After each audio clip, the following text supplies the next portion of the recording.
Those of you that would like to paint realism will greatly benefit from these exercises, and the last one is a surprise and may even shock you. Hello everyone and welcome to today's video. Today we will be painting the same subject in 3 different mediums.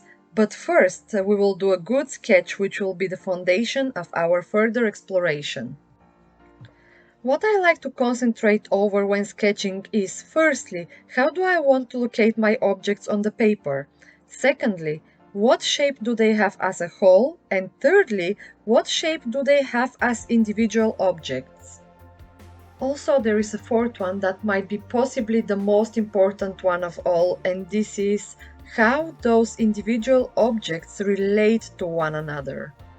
As I'm editing this video, I realized that I will have to do another video on sketching because the intention of this one is to just briefly touch on it and instead concentrate over studying the subject in the different mediums that I have picked for this video.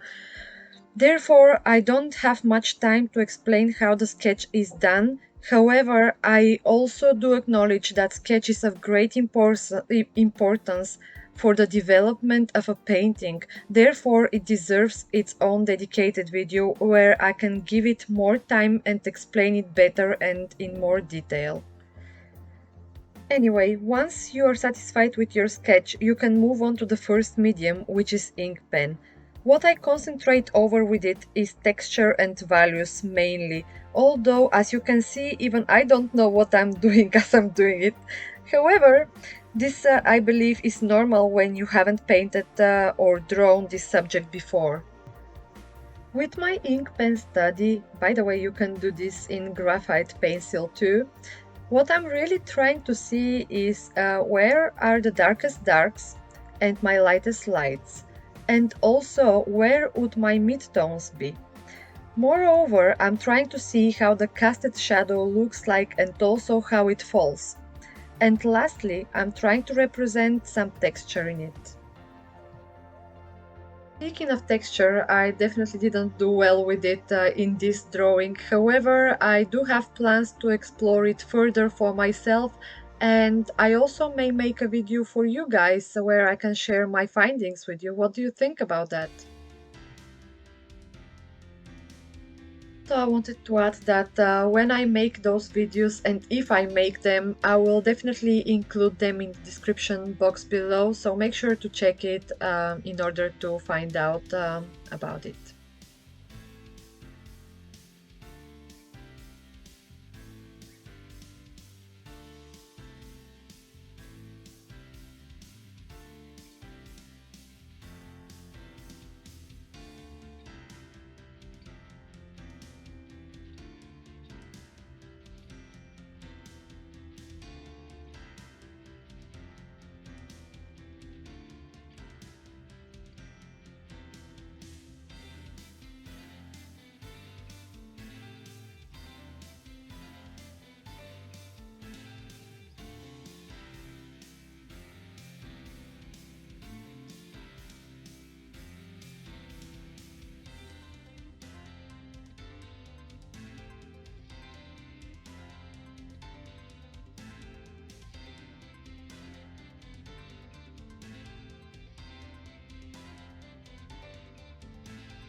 Now I want to have your attention here for a moment.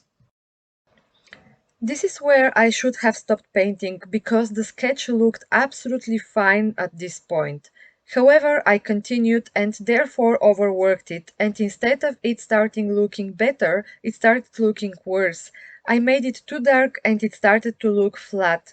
Therefore, it is very important to know when to stop painting and move on to the next piece. But on the bright side, guys, that's how we learn through our mistakes, so don't be scared to make mistakes. And now we're moving on to the second medium, which is watercolor. I started by making a new sketch and taking off the majority of the graphite off my sheet with a kneaded eraser.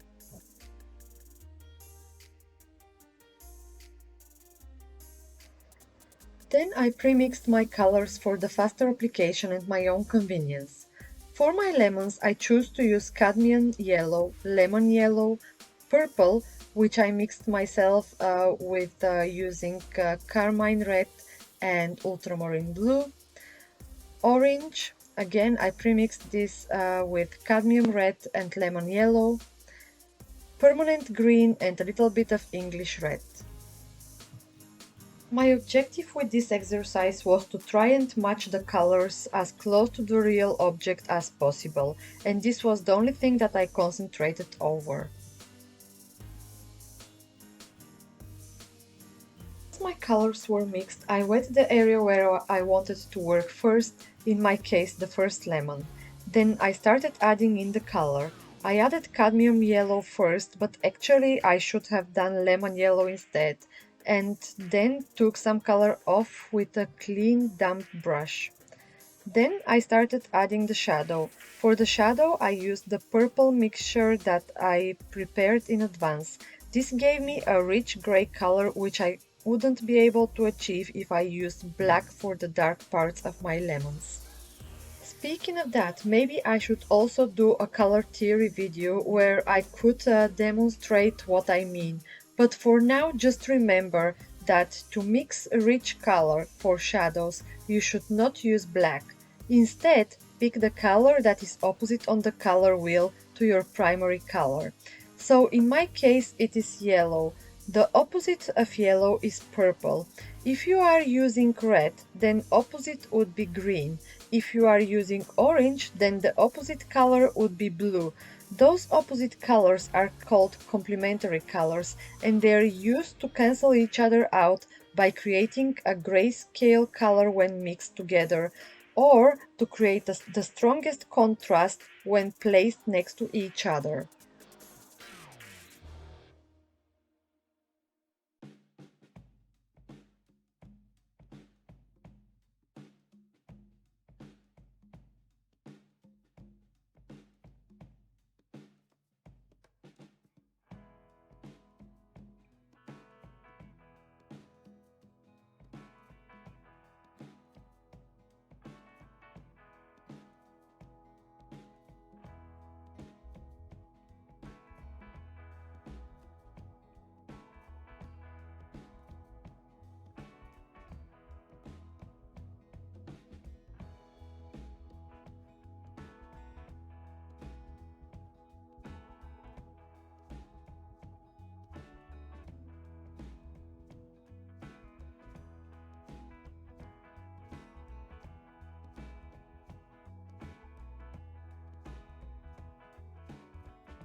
And here is the surprise that I promised you guys. Are you ready for it?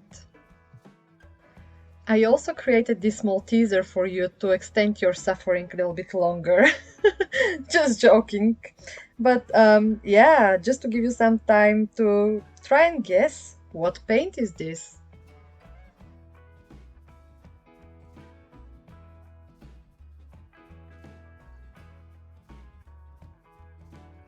So the question now is, do you know what it is? That's right, it's coffee. So now that you know, I want you to tell me in the comments below, are you a coffee drinker or a coffee painter? Or maybe both? One thing that I can honestly tell you is that I'm definitely both. I love drinking the coffee, and as of this first time trying painting with it, I also love painting with it, so I'll definitely be giving it another go.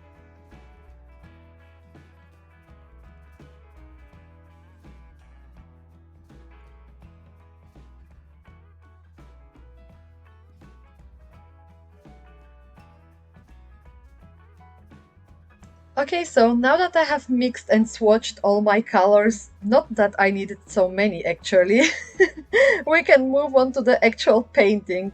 And if you want to see how I mixed my coffee paint to be so dark, then you should definitely check my next week's video or the description box below if you're watching this later. In it, I will be walking you through the coffee paint making step by step, and I will also paint with it again. Going back to today's painting, so I used my so-called coffee paint just the same way that I would be using watercolor, and it was relatively easy to use. To be honest, it was just kind of a new thing to me, so all the struggle that you'll be seeing is just because it's a new medium, but it was pretty fun to work with it.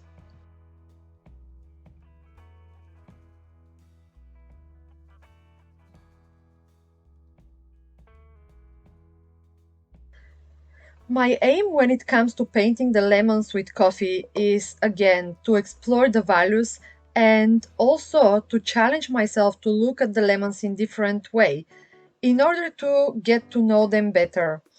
You know, almost like with people in your life, you need to go through a lot together in order to really get to know each other better and also to see their true colors. It is just the way it is, and there is no way around that.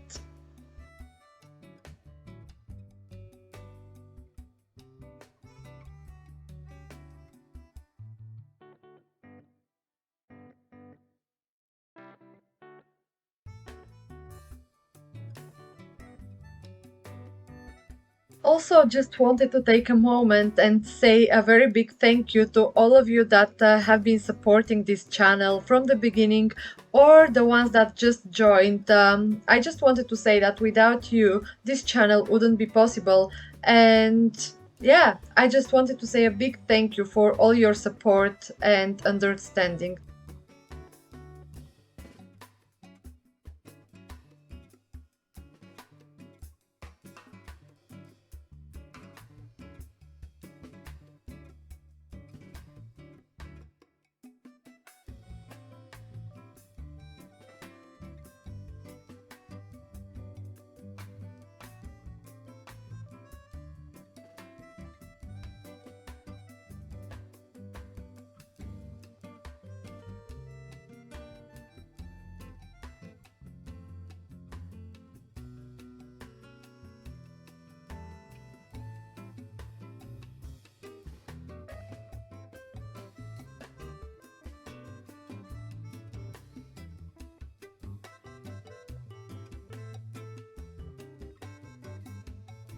And here again, guys, I wanted to bring your attention to this because it is important to know when to stop. And this was my moment when I had to stop working on this middle lemon because it was looking absolutely fine as it was. However, I continued, and again, I made it way too dark. It does not need to be so dark. It is not supposed to be so dark. But yeah, anyways, lesson learned. At the end of the day, guys, that's what the sketchbook is for, to make mistakes there, make experiments, and some of them won't be successful, obviously, but that shouldn't dishearten you. That should actually sparkle more curiosity in you. How could you improve yourself? And yeah, not every piece that you create would be a masterpiece. So yeah, just trust the process and the learning curve, and yeah, just when you fail, just try again. I guess all I want to say is don't stop exploring, don't stop learning. You're gonna only learn by making mistakes. Don't be scared of making mistakes. That's the only way we learn. Yeah, there's nothing to be lost, only to be gained from it. Also, just a reminder, don't forget to check my channel next week, where we'll be making some coffee, or maybe coffee paint. I don't know. We'll be making something delicious. So yeah, just don't forget to check it next week. Also, if you haven't subscribed yet, you can do this by clicking the subscription box. The what? No, not the subscription box. By clicking the subscribe button. That's it. I think this wraps up this video. Thank you very much for watching, and I'll see you next week. Bye!